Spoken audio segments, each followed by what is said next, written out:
जय हिंद स्टूडेंट्स, पहले एकेडमी में आप सभी का स्वागत है। आज हम बात करेंगे क्लास 7th की एक्सरसाइज 9.1 के question number 3rd and 4th के बारे में। ठीक है, क्वेश्चन नंबर 3rd क्या कह रहा है, फाइंड द मिसिंग वैल्यू। ठीक है, मिसिंग वैल्यू को फाइंड करना है। क्वेश्चन नंबर 4th में भी यही है, उसमें ट्राइंगल दिया हुआ है, इसमें पैरेललोग्राम दिया हुआ है, फर्क केवल इतना ही है 3rd और 4th क्वेश्चन में। क्वेश्चन नंबर ए में क्या कह रहा है, आपको बेस दे रखा है, ठीक है, और एरिया ऑफ पैरेललोग्राम दे रखा है और आपसे हाइट पूछ रहा है। ठीक है, ये टेबल के फॉर्म में है तो मैंने इसको इस तरह से लिख लिया कि हमें गिवन क्या है, निकालना क्या है। ठीक है, तो आपको हेयर हमने लिख लिया, बेस हमें दिया हुआ भी 20 सेंटीमीटर, एरिया ऑफ पैरेललोग्राम दिया हुआ है 246 सेंटीमीटर स्क्वायर। हम जानते हैं कि now we know that parallelogram area of parallelogram equal to B into H होता है। ये इसका क्या हो गया, फॉर्मूला हो गया। बस अब हमें क्या करना है, फॉर्मूला में वैल्यू पुट कर देनी है। एरिया ऑफ पैरेललोग्राम हमें कितना दिया हुआ है, उसकी जगह पर हमने लिख दिया 246 इक्वल टू बी कितना दिया है 20 सेंटीमीटर, एच हमें मल्टीप्लाई में लिखा हुआ है तो हमने लिख दिया। अब क्या करेंगे, 246 लिखा हुआ है ना, ये 20 इसके देखो मल्टीप्लाई में है, और जब मल्टीप्लाई में कोई वैल्यू होती है और इक्वल के आप लेफ्ट या राइट में जाते हैं तो वो वैल्यू क्या जाती है, अपॉन में जाती है। जब मल्टीप्लाई में होगी तब कहाँ जाती है, वो अपॉन में, यानी कि डिवाइड में।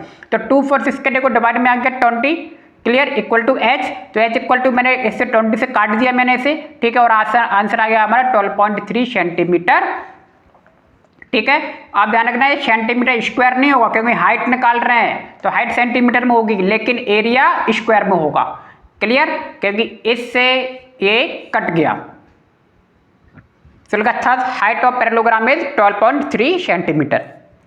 क्लियर, इसी का थर्ड वाला क्वेश्चन देखिए, सी में क्या करना है, देखो सी में हमें हाइट दी है, अभी हमें हाइट निकाल ली थी, अब हम इसमें क्या दे रहा है, हाइट दे रहा है वो 8.4, एरिया ऑफ पैरेललोग्राम दिया आपको 48.72।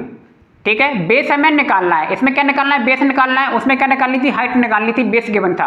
अब इसे बेस निकालना है, सारी चीजें वही होंगी। We know that area of parallelogram हमने लिखा, वैल्यू रख दी हमने 48.72 सेंटीमीटर। क्लियर, एच की वैल्यू रख दी।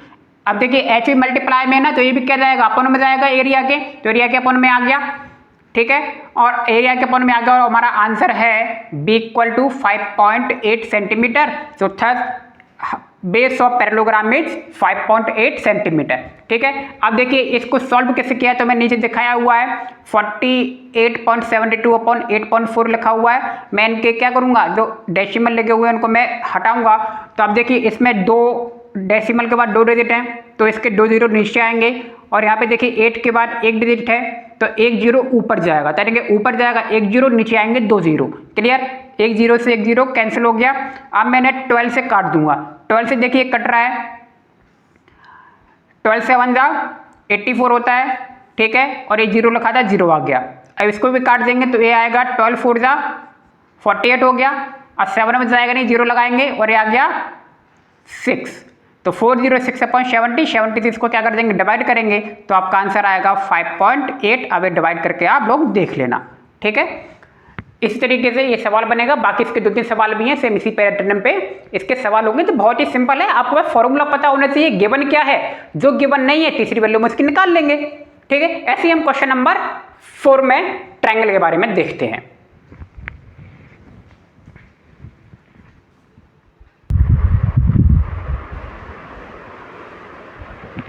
देखिए 4th वाला सवाल क्या कर रहा है, फाइंड द मिसिंग वैल्यू, इसमें भी निकाल लिए। इसमें क्या दिया, एरिया ऑफ ट्राइंगल दिया हुआ है और बेस दिया हुआ है, और पूछ क्या रहा है हमसे, हाइट पूछ रहा है। क्या निकालना है हमें, एच निकालना है, हाइट। ठीक है, तो हमें इसका फॉर्मूला पता है, एरिया ऑफ ट्राइंगल का फॉर्मूला क्या होता है, 1/2 into base into height. Clear, तो गिवन में क्या लिखा हमने, बेस लिख लिया, बेस हमें गिवन है 15 सेंटीमीटर, एरिया और ट्राइंगल गिवन है 87 सेंटीमीटर स्क्वायर, हाइट हमें निकालना है। ठीक है, now we know that area of triangle 1/2 B into H, area of triangle की हमने वैल्यू रख दी 87, 1/2 लिखा था 1/2 लिख दिया, और बी की वैल्यू रख दी, बी की वैल्यू कितनी थी 15 सेंटीमीटर, एच जैसा का तैसा। क्लियर, अब बस हमें इसको क्या करना है, सॉल्व करना है। अब सॉल्व करना आपको आना चाहिए। ठीक है, 2 अपॉन में है ना, इक्वल की उस तरफ जाएगा तो 87 के मल्टीप्लाई में चला जाएगा। ठीक है, डिवाइड वाली चीज जब इक्वल के राइट या लेफ्ट वाले में जाती है तो वो मल्टीप्लाई में जाती है, डिवाइड वाली चीज। और जो मल्टीप्लाई वाली चीज होती है वो क्या जाती है, डिवाइड में जाती है।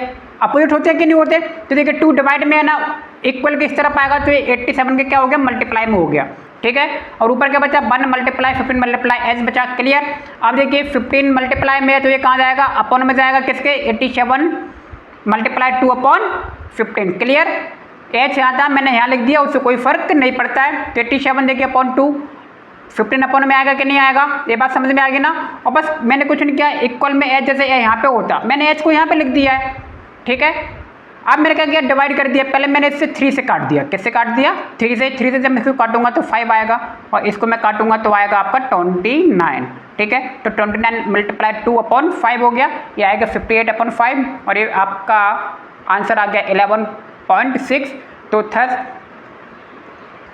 The height of triangle is 11.6 centimetre. B वाला देखिए ऐसे, बी वाले में आपको एच दिया हुआ है, ठीक है, कितना दे 31.4 mm में दिया है ये। एरिया ऑफ ट्राइंगल दिया हुआ है। अब आपसे क्या पूछ रहा है, वो बेस पूछ रहा है। क्या पूछ रहा है, बेस। भैया बेस बताइए बी की वैल्यू। तो आप जानते हो we know that area of triangle क्या होता है, 1/2 B into H. Area of triangle की वैल्यू आपने रख दी, ठीक है, और बी निकालना है हमें, और एच की वैल्यू रख दी। सेम टू सेम वही प्रोसेस करेंगे, 2 का मल्टीप्लाई इसमें हो जाएगा, ठीक है, कोई गड़बड़ नहीं होगी। और b इंटू ऐसे लिखा हुआ है। अब 31.4 कहाँ चला जाएगा, इसके अपन में चला जाएगा, देखिए अपन में गया। सेम टू सेम वैसे ही करना है, कोई अंतर नहीं है, क्लियर। अब बस क्या करेंगे, देखिए यहाँ पे पॉइंट लगा था, अब पॉइंट जब लगा था तो इसके अपन में 10 आएगा, और वो 10 कहाँ पहुँच जाएगा, ऊपर पहुँच जाएगा, ठीक है, और पॉइंट हट जाएगा। तो अगले स्टेप में आप देखिए मैंने ऐसे लिखा हुआ है 1256 मल्टीप्लाई 2 10 कहाँ से आ गया, मैंने पॉइंट हटाया है तो अपॉन में 10 आता, इसके अपॉन में क्या आता 10 आता, और 10 वो कहाँ चला जाएगा, ऊपर चला जाएगा रेसिप्रोकल से, ठीक है। तो बस अब आपके पास क्या बचा 314 बचा। अब मैंने इसको देखो 2 से काट दिया, और 2 से काटने के बाद क्या आया 157 आ गया, क्लियर। तो b equal to 125 multiply 10 upon 157। अब 157 से ये पूरा डिवाइड हो जाएगा, ये जाएगा 8 टाइम में, तो 8 मल्टीप्लाई 10 हो गया, और b की वैल्यू आ गई 80 mm, ठीक है। तो हम फिर नीचे क्या देखा, base of triangle is 80 mm, ठीक है। बाकी सवाल भी कैसे बन सकते हैं। तो आपने देखा थर्ड और फोर्थ सवाल दोनों बिल्कुल एक जैसे हैं, दोनों में कोई अंतर नहीं है, बस एक में पैरेललोग्राम दिया, एक में ट्रायंगल दिया है।